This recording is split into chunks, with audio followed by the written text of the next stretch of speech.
thing I want to tell you is this. I really knew exactly what was going on, and I understand. Okay, I know you were supposed to marry last year, but then somehow things came up. I started to be an intercessor. I started asking God, what is going on? One thing that came to my mind is that there is nothing precious and valuable that is easily got. So I understood Gloria is very valuable, very precious. And my desire is I wish you would discover that and love her that way. Truly, I believe if you can up your communication, marriage is going to be interesting. So just communicate, speak about everything, and by the help of God, you are going to enjoy your marriage. Happy marriage. Safe hands. Grand congratulations. Gloria Gons. Twagala kubasamikirako ng'ekkanisa ne department y'abavubuka Mukama yeebale ku kye bakolera. Amiina. Ogala mu butono obulinga busatu akasooka manyi Brian oli mu industry ya muziki yakusanyuka yakunyumirwa eyo bwe bityo olumu ne bwe kiba kiwekanga obulamu okufaanana bwe buti. Njagala obulamu obwo era essaala yange eri nti butransfaringe essanyu ligende bwe lityo n'eri Gloria. Oweevu olumu tekitegeeza nti buli awali show nti asanyuka. Olina okuzuula ebintu ebyo ne bisanyusa. Kamanga bwali mulungi. So obuvunaanyizibwa bw'omusajja kulabirira mukyala we, kumusanyusa, famire, n'omwagala n'omukola bulungi. Then Gloria kugondera Brian alina bingi. Challenge esooka bwe waseeyo obulamu kositi nnene eri awo naye Katonda ajja kuwa ekisa. Kositi zaabo nazo osobola okuzimanya. So tubakaliza akaseera kalungi lwebikola bujulizi bwe tuwulira bulijjo ku kyaki awaka newalaka kati mugemereddwa yakakisa akatandika omulembe mukyala mwagale kasemberera ddala kale nti sasula omutango gw'emirembe mu maka era ekyo birina kikola obulungi nafuna n'embeera mpaka eri nebite mu kisubwa ey'obulamu obutaggwawo n'omwana gw'endiga. The wish you the best. May God bless you.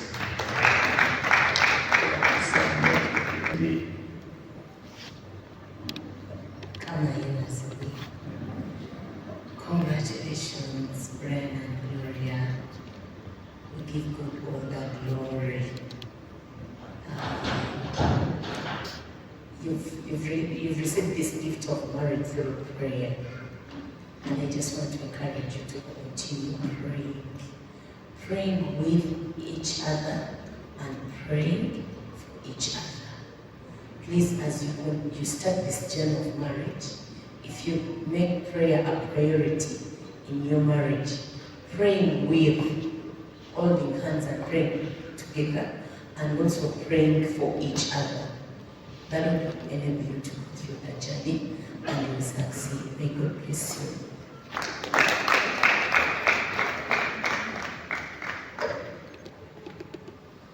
Kameresiwe yogamba tumwebaza olw'akaseera kano akalungi kakutuusizaamu era tukkiriza nti olugendo lutandise esatifiketi nibagibawa Mukama tumugenda muzikwazi challenge erimu okufumba tubatuka satifiketi nga tetunatandika kati mugende mwesome bwe munaagala okweyiga bulungi mukakase bulungi abawadde satifiketi tebakoze ensobi. Ekigambo bufumbo kitegeeza okufumba buli kyosanze mu bufumbo obwo ekituuka ku leve ejja kiriika.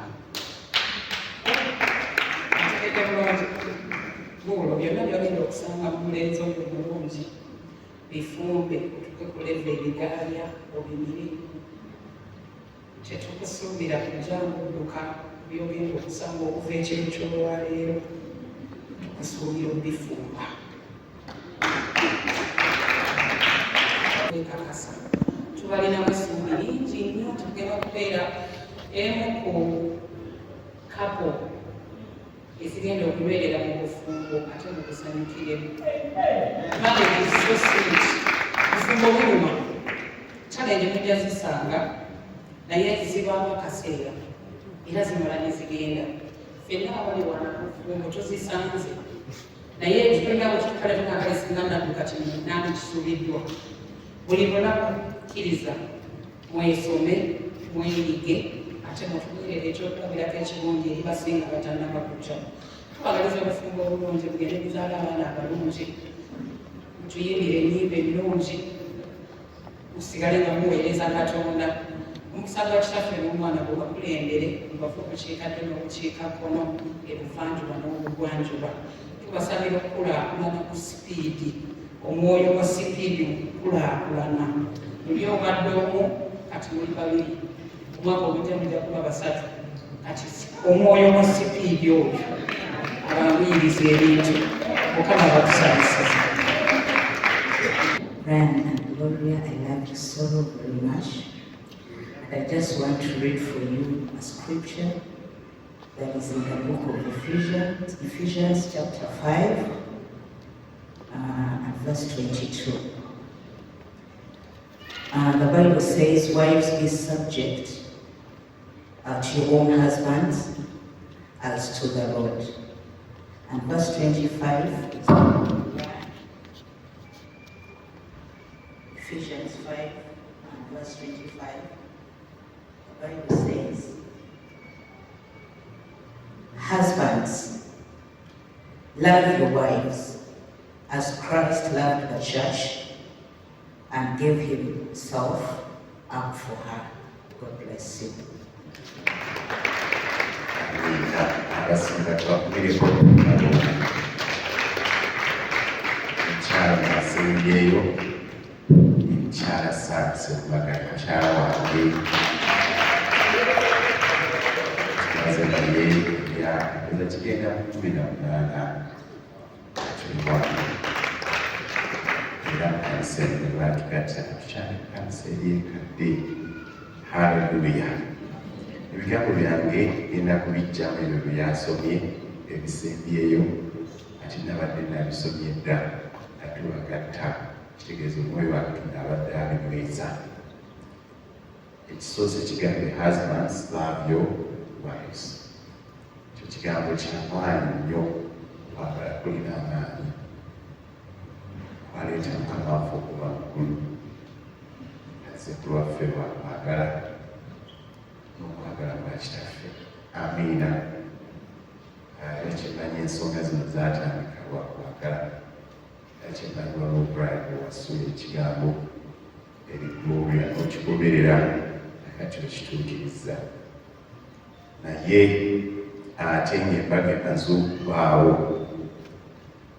ate bwetaaga nnyo nnyo nnyo okutambulira mu kwagala. Tushawa Gloria with love. Yonna gye tuligenda emyaka ebe gitambula 2-3 ameka mukama yamanyi kyategese ekigambo ekyo kitambulirengamu. Kiyinza n'okwetaagisa okuyiga okwebuzuula kiki Gloria kyayita okwagala. Mukama yeebazibwe. Definition y'okwagala eyawukana mu bakyala. Subonyanyiriza kiweewe tayagala birawo naye ayagala kumulaba nga asseeyo awaka nga mukyali kyekireeta okumulaga nti amwagala n'abeera awo n'abaana. Ate bye abakyala bamuga bowagala ebirawo obe wange Saara era ayagala ebirawo. Mukama yeebazibwe. Era bwetambula nga tadde erina weegazi kyentera okufuba akulaba nti musawo ntaddemu ekirawo nebwegana natambudde olugendo lwewamu genda okudda nga nzimbula asangamu ekibuga nti kyonna kimpulidde ate ng'okuba ekintu kigenda kulebera Mukama yeebazibwe naye gayamba weetaaga okuyiga Gloria kyali tukwagala onookitegeera otambulizangaawo ate okwagala tekubeera mu bigambo byokka ne mu bikolwa Mukama yeebazibwe ne mu bikolwa omukyala beetaaga okubajjukiza nti baagaluma abakyala bonna ne bagamba nti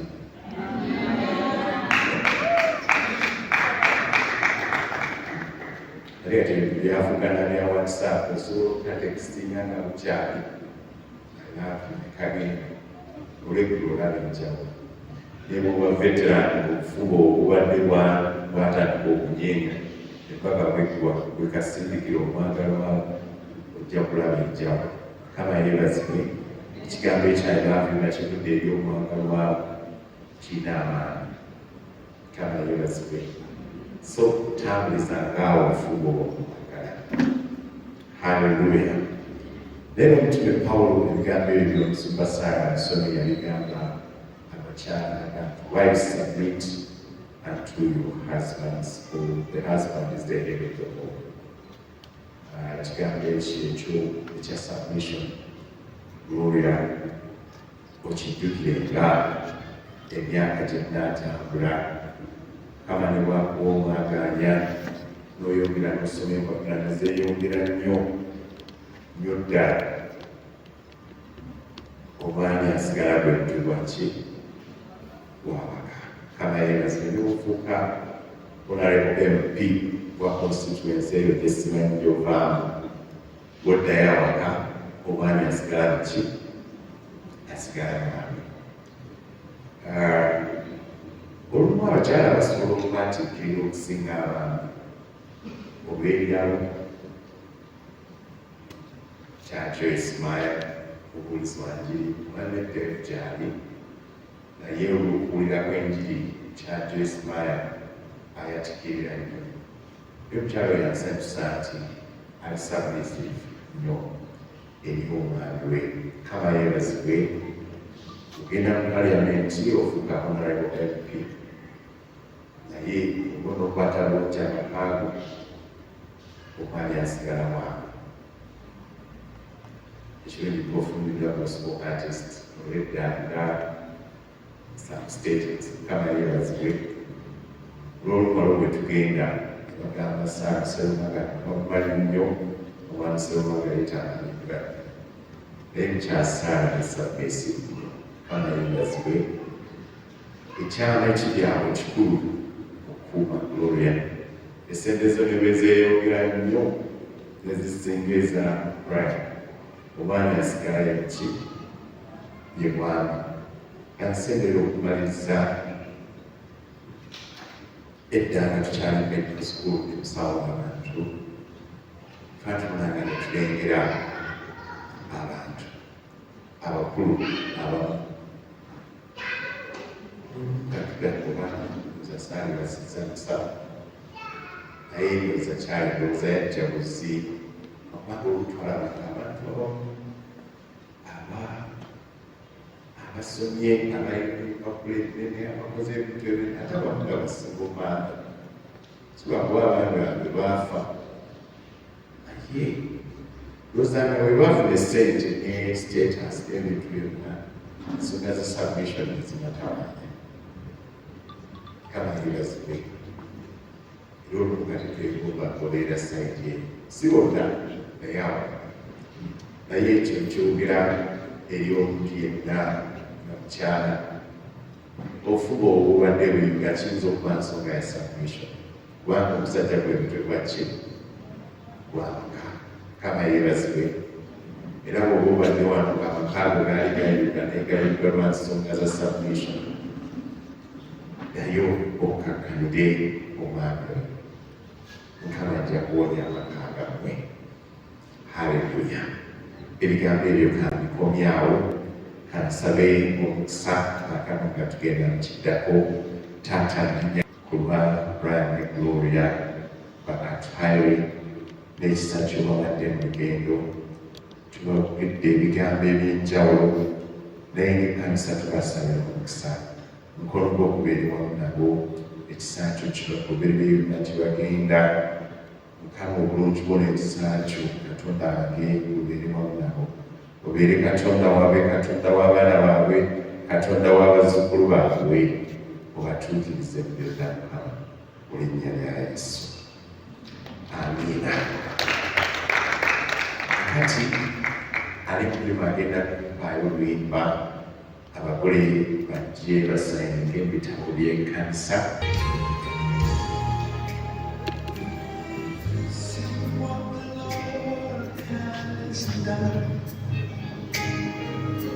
Can you see what the Lord has done?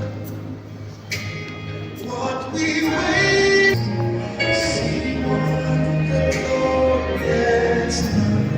On your wedding day, you're gonna sing that.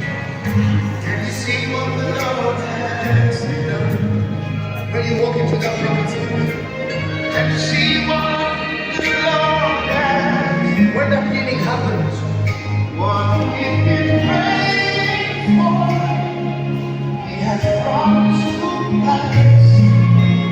See what the Lord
n'essanyu okumanukira omwami n'omukyala ayo.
gwa mukama gwampadde nkimanyi. Obadde okimanyi nti osobola okufuna event planner and manager okuteekerateekera omukolo gwo gwonna kati osobola okumufuna nga mulokole obutafuna stress yonna. Big GP Events be bantu abatuufu oyagala kekisi ebifaananyi ebirungi ne vidiyo motoka z'abagole mu bika eby'enjawulo. Jangu tukuyambe tukola decoration ali ku mulembe, tulina bridal gowns ne changing wear, obutebe, tentsi, abafumbi abalungi saako PA system, ekyuma ekisunsula obulungi. Ate nga tukulira ne budget y'omukolo gwo ejja mu nsawo yo saakuba ushers baffe abali smart abataswaza mukolo gwo n'abogezi b'emikolo abalungi bakatumwa ate nga tusobola n'okufunira reception y'omukolo gwo katoyagala suuti makanzu agatwalibwa ku buko oba gomesi tubikufunira ku bisale ebirungi. Big GP Events bwetegeka omukolo tukuletera n'abayimbi abasanyusa abagenyi bo saako kukola selection y'ennyimba ezigendera ku mukolo gwo. Essimu 07758683 oba tusange Facebook page yaffe oba Twitter, YouTube ne Instagram. Blessed Charles, Blessed Gospel Promotions, Big GP Events. Twewaayo for excellence, flexibility, time, integrity and hard working.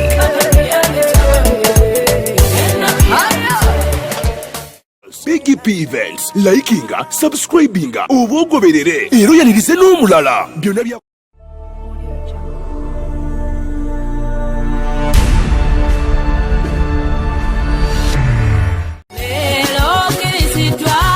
obadde weebuuza omuntu asobola okukwasaganya omukolo gwo ne gunyuma nga tofunye na stress. Big GP Events be bantu abatuufu bategesa emikolo mingi ate nga tebasosola omuli embaga, okwanjula, obubaga obutonotono obw'enjawulo. Blessed Gospel Promotions and Events era ebategeka ebivvulu, crusades, conferences, zisemina ate nga bapromotinga n'abayimbira ennyimba eza gospel yekka. Balina ba ushers abalungi abalokole abataswaza mukolo gwo bakolera selection y'ennyimba z'oyagala eza gospel gwazaagala ku DVD oba ku ka flash, oyagala nnyimba za mikolo za Christmas oba za kabagako zonna bazikuselektingira. batuukirire gwayagala audio oba video production, music direction, okuwandiika ennyimba, oyagala sindika message nnyingi, bakola graphics ne designing. balina ne ba service providers abeesigwa beweetaga ku mukolo gwo. Blessed Gospel Promotions and Events bw'obawa omukolo gwo tewejjusa, bw'abaagala bakubire ku ssimu noti 77588681 obagenda ku Facebook page yabwe Blessed Charles, Blessed Gospel Promotions, Big GP Events, excellence, integrity, time and hard working.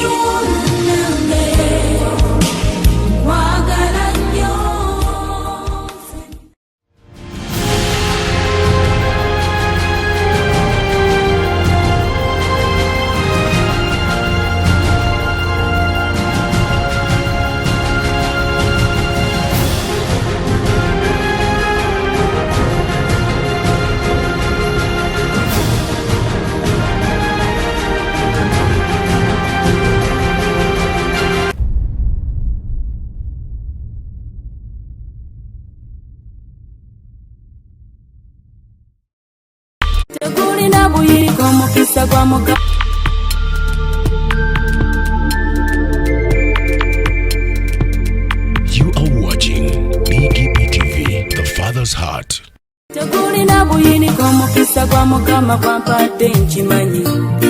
Obadde okimanyi nti osobola okufuna event planner and manager okuteekerateekera omukolo gwo gwonna kati osobola okumufuna nga mulokole obutafuna stress yonna. Big GP Events be bantu abatuufu oyagala kekisi ebifaananyi ebirungi ne vidiyo motoka z'abagole mu bika eby'enjawulo. Jangu tukuyambe tukola decoration ali ku mulembe, tulina bridal gowns ne changing wear, obutebe, tentsi, abafumbi abalungi saako PA system, ekyuma ekisunsula obulungi. Ate nga tukulira ne budget y'omukolo gwo ejja mu nsawo yo saakuba ushers baffe abali smart abataswaza mukolo gwo n'abogezi b'emikolo abalungi bakatumwa ate nga tusobola n'okufunira reception y'omukolo gwo katoyagala suuti makanzu agatwalibwa ku buko oba gomesi tubikufunira ku bisale ebirungi. Big GP Events bwetegeka omukolo tukuletera n'abayimbi abasanyusa abagenyi bo saako kukola selection y'ennyimba ezigendera ku mukolo gwo. Essimu 07758681 oba tusange Facebook page yaffe oba Twitter, YouTube ne Instagram. Blessed Charles, Blessed Gospel Promotions, Big GP Events. Twewaayo for excellence, flexibility, time, integrity and hard working.